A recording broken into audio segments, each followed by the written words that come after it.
mañana de domingo, porque nos permites estar aquí, Señor, en salud, porque nos permites venir por voluntad propia, en plena libertad, Señor, sin temor. Te ruego ahora, Espíritu Santo, que nos permitas recibir la bendición que tienes para nosotros hoy. Ministranos, trata con nuestros corazones y ayúdanos, Señor, para que al salir de aquí comencemos realmente una vida nueva y agradable a ti, Señor. En el nombre precioso de Jesús. Amén. Amén. Gloria a Dios. Hoy quiero hablarles, mis hermanos, acerca de la santidad. Sí, la santidad es un estilo de vida, es arma y es un respaldo. Y eso es lo que quiero que veamos hoy. En esta ocasión va a ser un poco más complicado y no voy a hacer la traducción simultánea. Por eso es que me interesa hablar con los hermanos que sean bilingües al final del servicio. Okay? This time I won't be able to translate. It's going to be a little harder than last time, so I won't be able to, but I promise, next Sunday we're going to be ready with something special for you. Bien, vamos a ver. Lo primero, ¿qué es la santidad? Vamos a empezar por lo básico. ¿Qué significa la palabra santo? Tal vez para muchos se viene a la mente el segundo superhéroe más poderoso en México, ¿verdad? El primero es el Chapulín Colorado y el segundo es el Santo del Enmascarado de Plata. Quítenselo de la cabeza. No. Santo significa apartado para Dios. Términos muy simples y muy sencillos. Imagínate que compras 1 kilo de bistec y solamente son tú y tu esposa. Aún no hay hijos, matrimonio joven. Entonces, separas el bistec en 2 partes. Una lo vas a hacer en fajitas y el otro lo vuelves a congelar para usarlo más tarde. Esa parte que congelaste ha sido santificada. ¿Por qué? Porque fue separada para un uso posterior. Entonces, santo significa apartado, apartado para Dios. ¿Apartado de qué? ¿Apartado de quién? Apartado del mal, apartado del pecado, apartado de Satanás. Ahora somos libres en Cristo porque hemos sido apartados para el Señor. Eso significa santo en términos humanos. Ahora decimos que el Señor es santo y que es 3 veces santo. Pues gloria a Dios. En ese sentido, santo significa perfección, ausencia de maldad, pureza absoluta, inocencia. Ahora, nuestro Dios es inocente, porque en Él no hay maldad. Él no peca, así que Él tampoco tienta a nadie, porque Él tampoco puede ser tentado. Delante de su presencia no puede existir el pecado, sería destruido. Entonces, nuestro Dios es santo. Dije, perfección, pureza, inocencia, ausencia absoluta de pecado. Cuando hemos sido apartados para el Señor, empieza un proceso que se llama santificación. Y eso dura toda la vida. Es el proceso mediante el cual Dios nos confronta con nuestro pecado, nos lleva al arrepentimiento, pero también nos transforma, nos reeduca. Eso es la santificación, nos reeduca. Lo que antes veíamos como bueno, como aceptable, si realmente es algo malo, el Espíritu Santo nos permite verlo como realmente es. En este proceso, lo primero que sucede es que nos enamoramos de Dios. Y cuando estamos enamorados de alguien, buscamos agradar a ese alguien. Y todo aquello que ese alguien aborrece, nosotros lo empezamos a aborrecer también. Por ejemplo, un joven enamorado trata de quedar bien con una muchachita. Para él al principio dijera, no, pues que me quieran como soy, ¿verdad? Pero después de darse cuenta que la muchachita como que le saca la vuelta, el individuo empieza a bañarse, ¿sí? A lavarse los dientes. Entonces empieza ese proceso de reeducación para poder tener acceso a los cariños de la muchacha, ¿sí? Entonces es algo parecido, pero obviamente en términos serios para con Dios. El Espíritu Santo nos empieza a mostrar delante de la presencia del Padre no puede haber pecado. Entonces entonces esto es pecado. Entonces empezamos a dejar cosas, empezamos a desarrollar otras por amor a Dios. Y genuinamente empezamos a odiar el pecado. ¿Por qué? Porque si solamente nos reprimimos con tal de guardar las apariencias o tener cierta reputación, eso es religiosidad y con el tiempo explota. O sea, se vuelve una bomba de tiempo, porque no odias el pecado.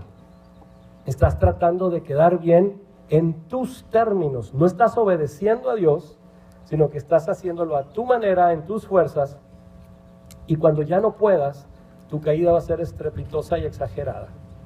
Por eso es que mucha gente que aparentemente son cristianos de décadas, de repente caen en pecados horribles, como pastores que de repente caen en adulterio, en robo, en fraude, o que empiezan a adoptar doctrinas falsas y destruyen sus congregaciones.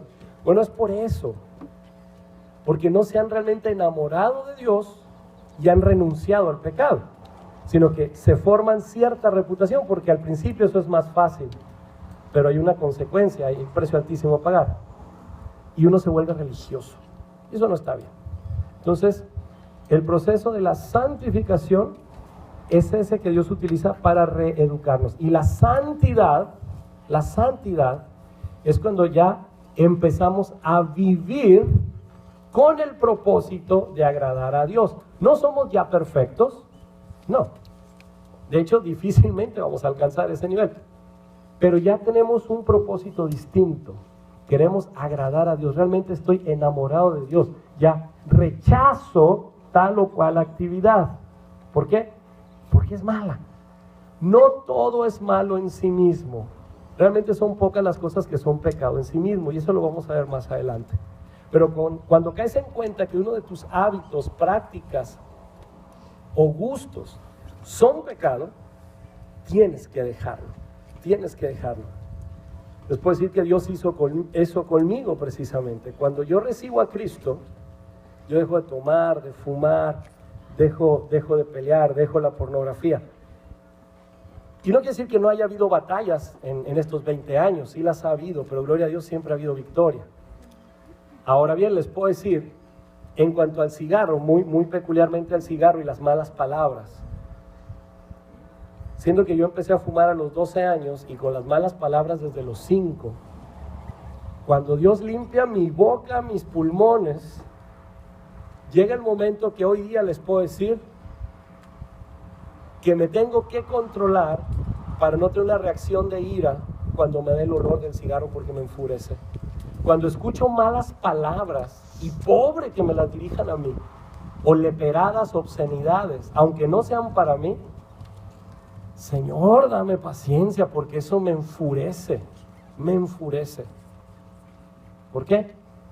Porque eso me recuerda cuando yo lo hacía. Dios ya me perdonó y es algo que jamás voy a volver a hacer, jamás. Llegué al punto de odiar ese pecado por amor a Dios y por dignidad, por respeto a mí mismo. Entonces es cuando empiezas realmente a vivir en santidad, que quieres agradar a Dios. Entonces, ser santo es en el momento que recibes a Cristo, ahí eres apartado para Dios, eres santo. No eres justo, eres justificado. Eres un pecador salvo por gracia. Has sido limpio por la sangre de Cristo, no por tus propios méritos. Entonces somos apartados para el Padre, por la obra redentora de Cristo. Santificación es el proceso que inicia inmediatamente. El Espíritu Santo se viene sobre nosotros a darnos convicción de pecado. Y en ese ínter, lo que va cambiando en nuestra conducta, eso es lo que se llama santidad. Los cambios que vamos logrando y ya son parte de nuestro ser. Por eso es un estilo de vida. Entonces, para que nos quede bien claro los tres conceptos que envuelven a esto: santo, santificación y santidad. Bueno, tenemos que entender que la santidad es la razón de nuestra nueva vida. O sea, Dios nos rescata a través de su Hijo Jesucristo por un propósito grande y hermoso. ¿Y cuál es este propósito? Bueno, les invito a abrir sus Biblias. Vamos a la carta a los Romanos.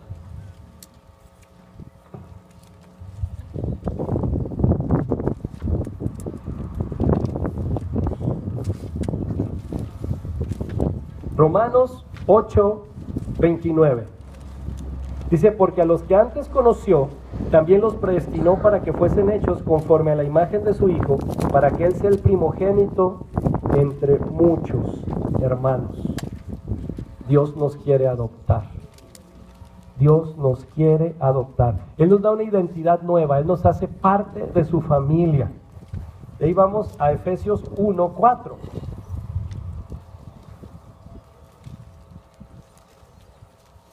Dice, según nos escogió en Él antes de la fundación del mundo para que fuésemos santos y sin mancha delante de Él. O sea, nos apartó. Dice el versículo 5 y 6.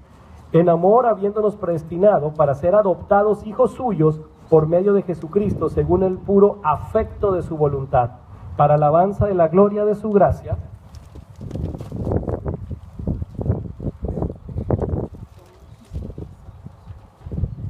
con la cual nos hizo aceptos en el amor. Entonces Dios nos quiere adoptar. Dios quiere que seamos parte de su familia para que estemos con Él. Dios nos creó, de hecho, para convivir con nosotros, pero pues caímos en pecado y fuimos echados de su gloria. Pero ahora a través de Cristo podemos volver. Y esa es la razón. Dios te ama tanto y quiere convivir contigo. Él quiere escucharte. Yo sé que hay personas que son seriecitas y hay otras que, ay Dios mío, no se callan, pero Dios quiere convivir contigo, precisamente escuchar todo lo que tienes que decir, abrazarte, consolarte. Él quiere pasar este tiempo contigo. Por eso es que hemos sido apartados para Él, porque Él anhela ese encuentro. Y cuando ese momento llegue, estaremos por siempre ante su presencia. Vamos también a la primera carta a los Tesalonicenses.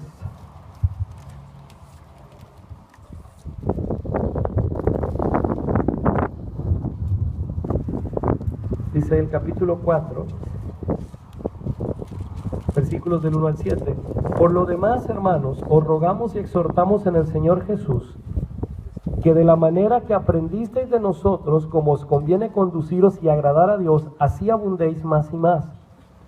Porque ya sabéis qué instrucciones os dimos por el Señor Jesús. Pues la voluntad de Dios es vuestra santificación, que os apartéis de fornicación, que cada uno de vosotros sepa tener su propia esposa en santidad y honor, no en pasión de concupiscencia como los gentiles que no conocen a Dios. Que ninguno agravie ni engañe en nada a su hermano, porque el Señor es vengador de todo esto, como ya hemos dicho y testificado. Pues no nos ha llamado Dios a inmundicia, sino a santificación. O sea, Dios nos adopta y nos reeduca para que podamos y deseemos estar con Él. Recuerden que la vida eterna, la salvación, el cielo, el paraíso, como le quieras llamar, no es un premio, es un regalo. Y de hecho es una invitación para todo aquel que cree en Cristo, para todo aquel que quiera estar ante la presencia del Padre. Pero para que eso suceda tienes que conocerlo. A un extraño no le vas a aceptar ni siquiera una invitación a un café, mucho menos irte a vivir con esa persona por la eternidad. Por lo tanto necesitamos conocer a Dios. Y entre más le conozcamos, más le vamos a amar y más vamos a anhelar estar con Él. Y poder decir como Pablo dijo, porque para mí el vivir es en Cristo y el morir es ganancia. Entonces llegar a ese nivel de convicción de nuestro amor por Dios.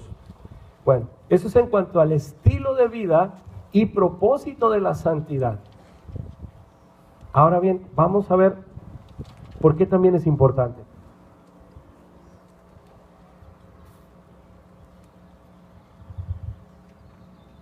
Ayuda a nuestra fe y nos da mayor resistencia ante los ataques del enemigo.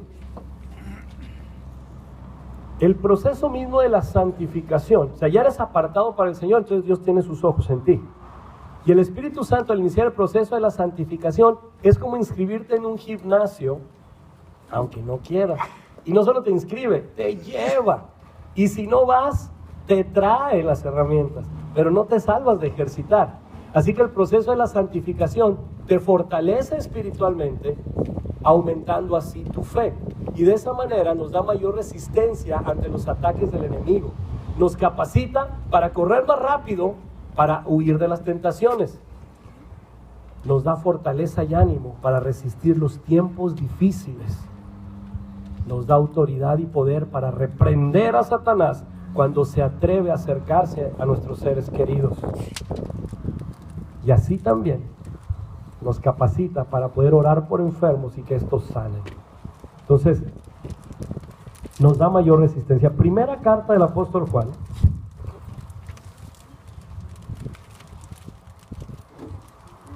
Primera carta de Juan. Capítulo 3, versículos 9 y 10. Todo aquel que es nacido de Dios no practica el pecado, porque la simiente de Dios permanece en él y no puede pecar porque es nacido de Dios.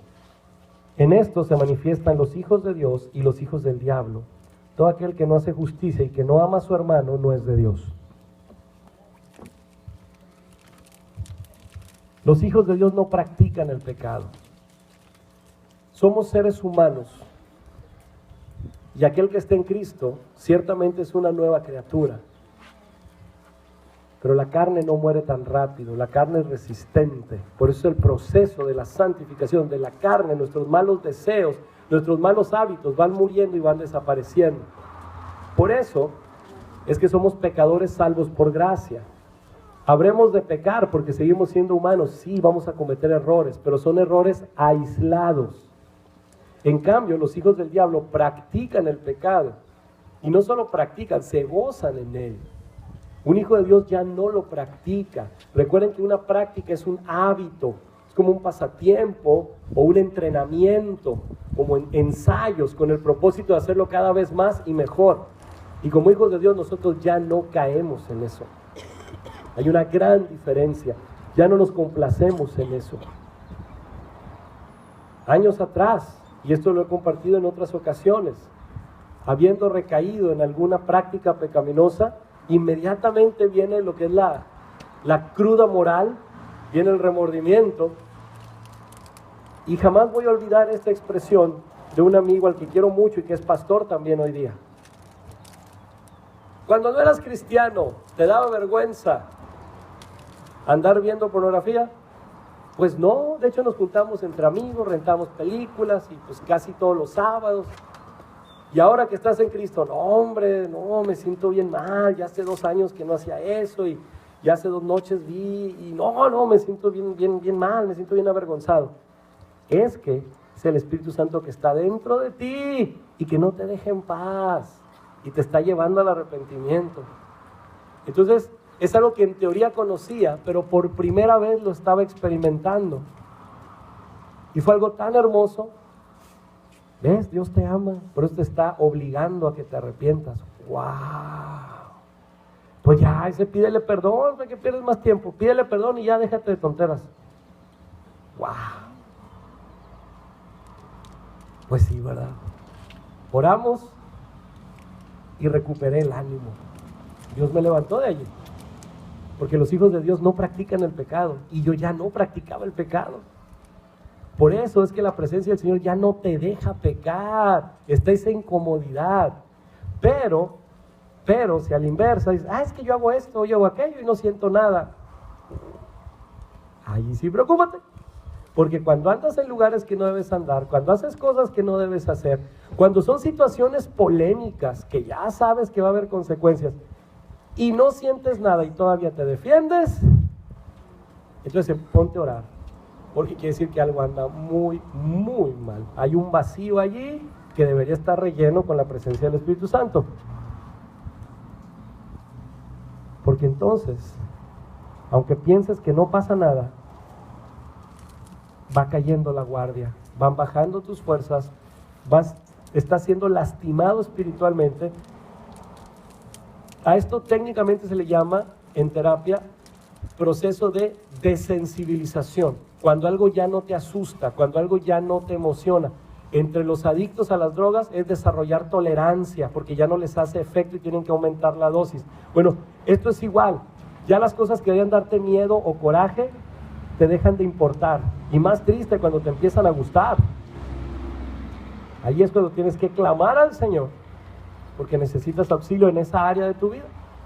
Digo, eso no te convierte en un monstruo, pero son alertas que te da el Espíritu Santo. Entonces, ¿cómo le llaman? Áreas de oportunidad. Pues aprovéchalo, porque Dios te está santificando, que Dios te ama.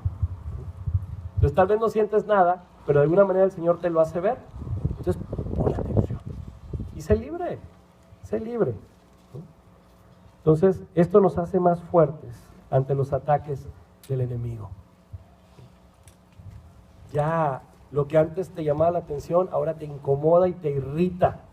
Entonces ya el enemigo ya por ese lado ya no te puede tentar, porque ya fuiste santificado en esa área. Y ahora lo que sigue, y lo que sigue. Entonces empiezas a agarrar cuerpecito, lo que era el puerquecito, ahora es cuerpecito, digo de gimnasio, ¿verdad? Empiezas a entrenar al estilo Miyagi, ¿verdad? Wax on, wax off.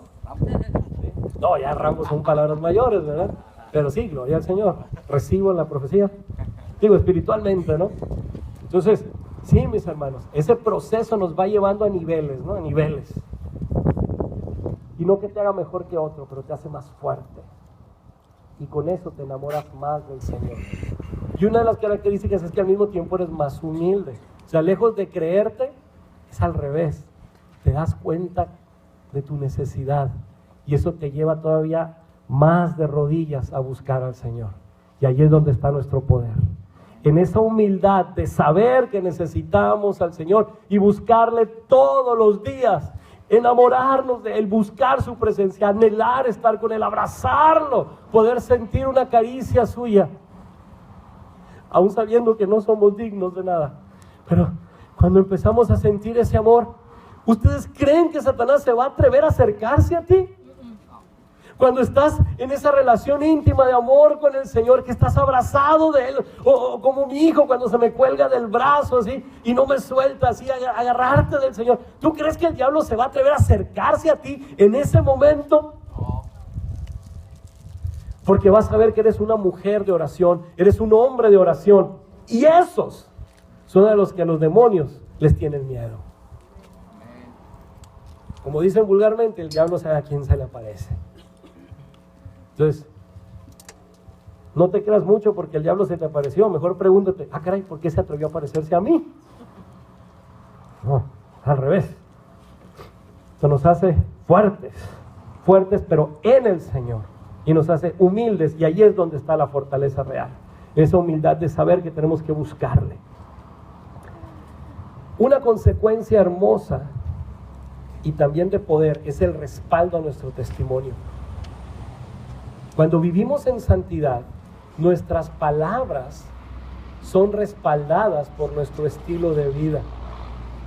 Así que, cuando escuches críticas o halagos, entra esa frase popular, ¿no? Que dice, pues, tómalo como de quien viene, ¿no? Bueno, es que así es. Si tu testimonio es malo, así recites la Biblia de memoria, siguen siendo mentiras, porque tú no lo vives y saliendo de tu boca es mentira. Aunque realmente sea verdad, pero de tu boca es mentira. Pero cuando el testimonio de la persona es fiel y verdadero, lo que esta persona diga, wow, va a causar impacto en las vidas. Y ese debe ser nuestro anhelo. No el que nos tengan por mucho, no, sino que nuestro testimonio sea tan bueno que aquellas personas que amamos realmente nos tomen en serio y escuchen la palabra y puedan ser salvos. Por eso tenemos que buscar más de su presencia. Y solamente viviendo en santidad podemos hacer esto. Ser tomados en serio. Mateo capítulo 5.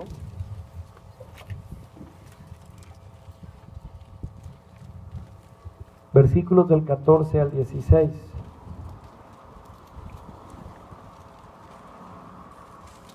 Dice, vosotros sois la luz del mundo. Una ciudad asentada sobre un monte no se puede esconder, ni se enciende una luz y se pone debajo de un almud, sino sobre el candelero, y alumbra a todos los que están en casa. Así alumbre vuestra luz delante de los hombres, para que vean vuestras buenas obras y glorifiquen a vuestro Padre que está en los cielos. Cuando por causa tuya Dios es glorificado, ¡wow! Esa es la meta. Por lo menos aquí. Porque la más importante es ser recibido allá. Pero aquí, si por tu manera de vivir, Dios es glorificado, ¡wow! Ahora, el testimonio que abarca, bueno, si tú vives en función de agradar a Dios, tu reputación va a ser buena. Aún ante aquellos que te odian y piensan diferente que tú, de todas maneras no tienen por dónde, porque no tienes cola que te pisen. Ese es el asunto. Pues no tienen por dónde agarrarte, porque tú vives agradando al Señor. Como el caso de Daniel. Daniel, este muchacho que fue tomado cautivo y se lo llevaron a Babilonia con el rey Nabucodonosor. Digo que hasta el nombre suena como grosería. Es una palabrota, pues está así como de larga, ¿no? Más o menos. Bueno, tiene muchas sílabas. Pero el asunto es este. Este muchacho aún allí fue fiel a Dios por amor a Dios. Hacía las cosas bien, aunque esto era para beneficio del rey Nabucodonosor, pero porque él quería agradar a su Señor. Y los otros gobernadores, porque él fue puesto como gobernador, y los demás gobernadores estaban enojadísimos porque como Daniel presentaba las cuentas claras, pues eso sacaba a flote que los otros estaban robando. ¿Cómo es posible que él entregara más ganancias que los otros 4 o 5? Entonces, pues, ¡ey! Pero no hallaban por dónde. No, que seguro roba. Nada. Que anda de coquetón. No, es decente. Ah, caray. No, pues, que afeminado. No, pues si es machín. No, pues entonces por dónde. No hallaban por dónde. Ah, pues le pusieron un 4. ¿Y cuál fue eso? Bueno, engatusaron al rey para que ordenara que durante un mes nadie podía pedir nada a ningún dios más que a él, porque era el gran rey Nabucodonosor. Y Daniel siguió orando. Entonces, lo agarran orando, lo encarcelan y la sentencia era muerte, echarlo al foso de leones. Y fue arrojado allí. Pero Dios lo respaldó. Y lo respaldó a tal punto que después de eso, el mismo rey Nabucodonosor reconoce que Jehová es el único Dios verdadero en toda la tierra. Nuestro testimonio nos respalda, hasta nos protege.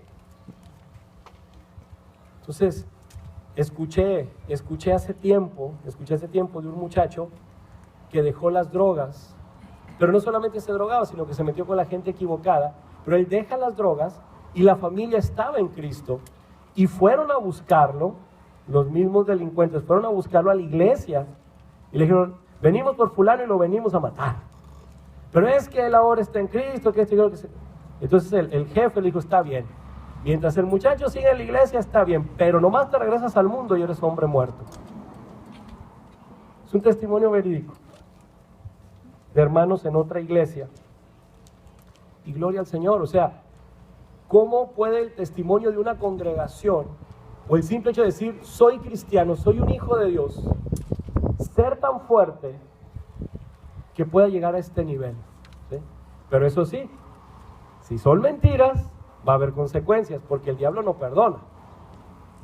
Entonces, mis hermanos, el testimonio nos respalda. Cuando tú dices que eres creyente, cuando dices que eres cristiano, se te abren ciertas puertas, pero si resulta que no es verdad, o tu estilo de vida no va con lo que está saliendo de tu boca, va a haber serias consecuencias, porque enlodas el nombre de Dios y de todos tus hermanos en Cristo. Hay consecuencias. Ahora bien, el testimonio nos respalda. ¿Cómo es esto? Si nosotros vivimos en amor a nuestro Dios, Jesús resumió los 10 mandamientos y todos los profetas en 2 mandatos. Que dijo, amarás al Señor tu Dios con toda tu mente, con toda tu fuerza, etc. Y el segundo, semejante al primero, amarás a tu prójimo como a ti mismo. Bueno, si amas a Dios, entonces también tienes que amar a tu prójimo como a ti mismo. Y si amas a tu prójimo como a ti mismo, entonces debes de ser muy considerado con los débiles en la fe. Dice 1 Corintios 6:12, ¿sí? Porque todas las cosas me son lícitas, mas no todo conviene. Todas las cosas me son lícitas, pero no me dejaré dominar por ninguna. ¿Quieres saber si eres esclavo de un pecado? Pues es bien sencillo, que te lo prohíban. Por ejemplo, no vayas al carnaval. ¿Cómo? Si yo siempre voy, si es algo bien bonito. A ver. En cambio, Vamos a suponer que no fuera pecado, pero no es nada bueno, porque no edifica. Vamos a suponer. Pero los débiles en la fe te miran, oye, pero ¿qué no es el hermano fulano? ¿Qué no es el que predica allá en la misión sagrada? Ah, pues mira, él anda en el carnaval. Vamos nosotros también. Y como escuché alguna vez en una conferencia para padres, que no la di yo, la dio alguien más, lo que los padres practican con moderación, los hijos lo llevan al exceso. Entonces, cuando alguien débil en la fe te ve, una es que ya no te crean. Míralo, míralo. O la otra, entonces se sienten autorizados para hacerlo y aún más todavía. Entonces, no, pues es que yo vi al pastor allá haciendo no sé qué, pues yo también. Entonces debemos tener muchísimo cuidado con los débiles en la fe. Hay cosas que no son pecado en sí mismas, pero si las hacemos, ponemos en peligro la vida espiritual de personas que aún no tienen la misma capacidad o nivel de comprensión bíblica. Debemos ser bien cuidadosos, bien cuidadosos. Miren, Pablo lo menciona a través de un ejemplo, ¿no? La carne sacrificada a los ídolos. Dice, si tú vas a alguna casa y te ofrecen carnita, tú éntrale a la carne asada, tú entra a los tacos, hombre. Que no haya motivo de conciencia, mientras no te digan de dónde viene. Pero si ya te dijeron de dónde viene, por amor al débil en la fe, entonces ya no te lo comas. Pero finalmente, ¿qué dice? Todo se santifica a través de la oración, hablando en términos de comida. Por eso que el que come esa carne no juzga al que no la come, y el que no la come no juzga al que sí se la come. Pero el principio es este: por amor a los débiles en la fe, debemos apartarnos de cosas que sean polémicas, discutibles, ¿no? Repito, no todo es pecado en sí mismo. Las cosas que son pecaminosas son bien obvias, son bien evidentes, pero no todo es pecado en sí mismo. Sin embargo, si para ti es pecado, porque tú andas de hablador y tú lo haces, para ti sí es pecado y motivo de condenación, porque andabas de hablador. ¿Sí? Por otro lado, si para ti no es pecado, pero sabes que eres objeto de ejemplo, que te están mirando, te están aprendiendo de ti, y con ello pudieras confundir o lastimar a otros, estás obligado a dejarlo de hacer, por amor al débil en la fe. Entonces, sí podemos entender que hay situaciones distintas. Son tres cosas distintas: lo que realmente es pecado y debemos dejarlo. Lo que tú consideras que es pecado, entonces no lo hagas. Y lo que sea moralmente discutible y te estén mirando como ejemplo, pues tampoco lo hagas, para no lastimar a los que están detrás de ti. Y con eso, mira, nos quitamos de problemas. No se trata de juzgar, no se trata de avergonzar a nadie, se trata de despertar no solo el sentido común, sino más bien el sentido espiritual, o sea, escuchar la voz del Espíritu Santo. Tener hambre y sed de justicia, como dijo el Señor Jesús en Mateo 5, para ser saciado, no es el hecho de buscar venganza. Es que me la hicieron, Señor, pido tu justicia para que reciban el castigo que merecen. Bueno, sí, eso también sería justicia, pero más que otra cosa es venganza. La verdadera justicia está que si tienes hambre y sed de justicia es porque vas a ser obediente a las reglas. Vas a ser obediente. Eso es tener hambre y sed de justicia. Porque yo quiero que las cosas se hagan bien, yo soy obediente a la palabra. Y punto. Esa es la situación. Entonces, en esa forma es como la santidad opera en nosotros y se convierte en un respaldo a nuestro testimonio, y nuestro testimonio es un respaldo a nuestras palabras. Y es cuando vemos que suceden milagros. ¿Cómo qué? Pecadores que se arrepienten, gente que se da cuenta que Jesucristo realmente existe y les ama, y se acercan a buscar de Él. Y por último, la santidad es fuente de gozo, fuente de alegría, fuente de felicidad. Porque cuando nos acercamos a nuestro Señor, Él realmente nos cubre. Si buscamos su justicia, si buscamos su reino y su justicia, Él se encarga de cubrir todas nuestras necesidades, empezando por las emocionales. ¿Cuántos no venimos lastimados? ¿Cuántos no venimos heridos? Entonces, parte del proceso de santificación es llevarnos a perdonar. Y cuando perdonamos, el rencor se va. Cuando perdonamos, el miedo se va. Cuando perdonamos, nuestra autoestima se levanta y empezamos a disfrutar de la vida. Como ya no odio a nadie, ya no tengo ese temor que al ir a tal lugar se me aparezca ese fulano y me eche a perder el día. Ya no, porque ya lo perdoné. Entonces puedo gozar de las cosas buenas que tengo enfrente. Pero más todavía es que cuando tienes ese encuentro personal con Cristo, con el Espíritu Santo, despierta ese anhelo por estar con el Padre. Y por eso la santidad se convierte en fuerte alegría, porque sabes que así estás en el camino correcto, y cuando llegue el momento lo vas a ver, vas a poder estar con Él por siempre, no va a haber estorbo a tus oraciones y vas a poder sentir su presencia en ti. Allí está el gozo, el saber que lo que haces es correcto. Tu vida se convierte en bendición para otros y ves cómo otras personas empiezan a conocer de Cristo y empiezan a ser libres. El paso que diste de fe para dejar ese estilo de vida pecaminoso y que te transformó, ahora sirve de ejemplo para otros, y cuando te conocen, más aún les hablas y estas personas empiezan a ser transformadas también. ¡Wow, Señor! ¡Excelente! Eso nos llena de gozo y esa debe ser nuestra meta aquí. Pero la meta mayor es estar con el Padre. Y eso es vivir en santidad. Y por eso es que esto nos llena de gozo.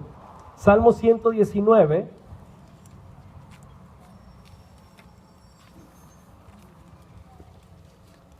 Vemos. Versículo 46 al 48 dice: hablaré de tus testimonios delante de los reyes y no me avergonzaré, y me regocijaré en tus mandamientos, los cuales he amado. Alzaré asimismo mis manos a tus mandamientos que amé, y meditaré en tus estatutos. Versículo ahora 111. Dice desde el 109 hasta el 112, dice: mi vida está de continuo en peligro, mas no me he olvidado de tu ley. Me pusieron lazo los impíos, mas yo no me desvié de tus mandamientos. Por heredad he tomado tus testimonios para siempre, porque son el gozo de mi corazón. Mi corazón incliné a cumplir tus estatutos de continuo hasta el fin. Cuando nos deleitamos en la ley del Señor, entonces nuestra vida es diferente. Ahora, puede ser al principio algo complicado porque es que todavía no entiendo, pero lo poquito que entiendas sobre eso, de eso preocúpate. No pierdas tu tiempo con lo mucho que no entiendes, sino lo poquito que vas entendiendo, vívelo, practícalo y vas a ver la bendición de Dios en tu vida. Lo poquito que vayas aprendiendo, lo poquito que vayas entendiendo, empiézalo a obedecer, empiézalo a vivir y vas a ver cómo Dios va ampliando tu entendimiento a otras cosas. Pero eso poquito que ya entendiste te va a permitir disfrutar. Como decía el salmista, que los impíos estaban sobre él, su vida estuvo en peligro, pero él se mantuvo firme en la ley de Jehová. ¿Y qué pasó? Se gozó en eso. ¿Y esto qué implica? Que Dios cuidó de él, que Dios lo libró en todo tiempo. Si nosotros nos gozamos en el Señor, entonces estamos bajo su cuidado. Eso también es santidad. Enamórate del Señor. Y cuando esto pase, mis hermanos, las señales y los milagros te seguirán.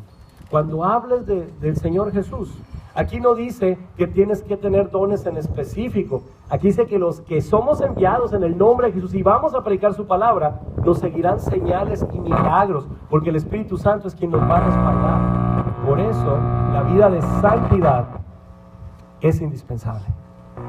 Y ahí, mis hermanos, es cuando uno despierta, cuando uno se empieza a enamorar más del Señor, a conocer más la palabra y empiezas a ver resultados en tu vida, empiezas a ver que se resuelven cosas. Te das cuenta que tu oración tiene respuesta. Y cuando empiezas a orar por otras personas, estás viendo cosas que suceden, enfermos que sanan, pecadores que se arrepienten y demonios que salen huyendo. Así que vamos a ponernos de pie y vamos a orar y vamos a clamar a nuestro Señor, porque queremos vivir en santidad. Debemos ser santos porque nuestro Dios es santo.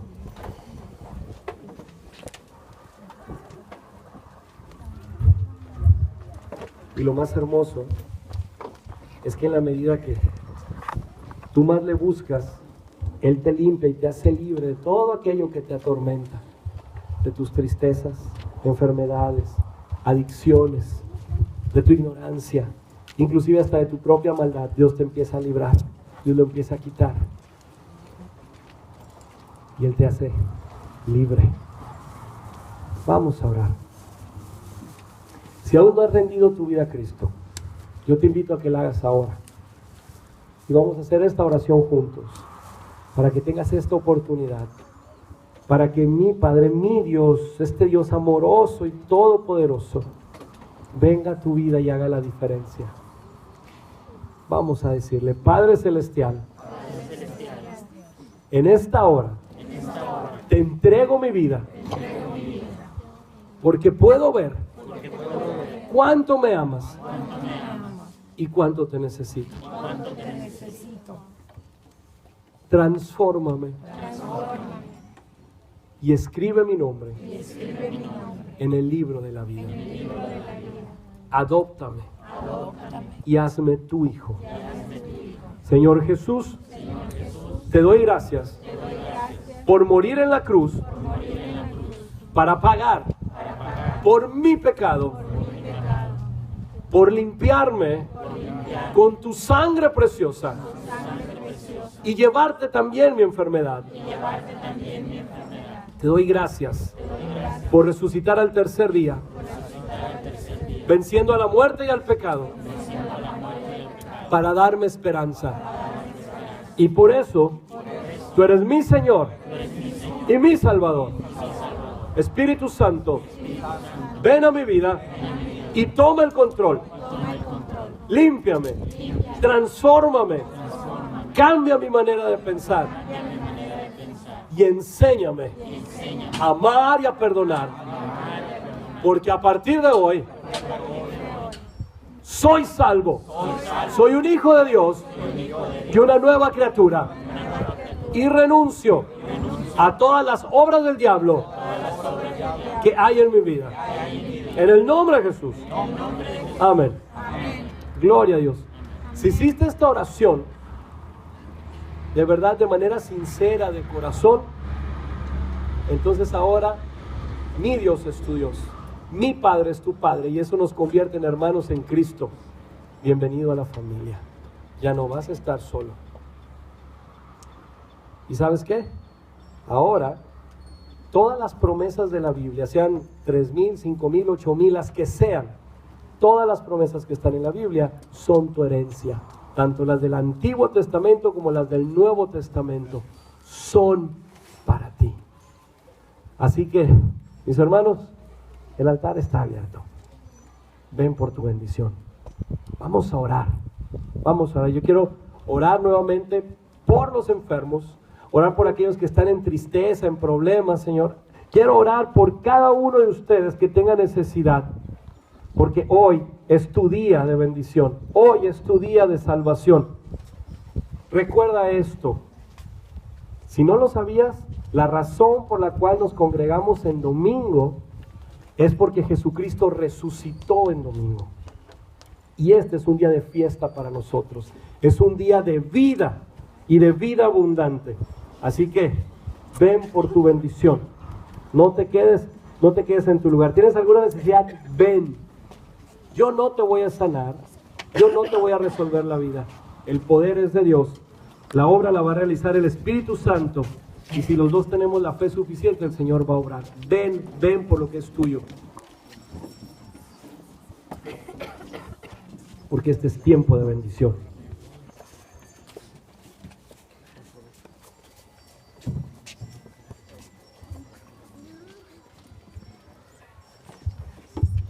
Empieza a orar, clama al Señor.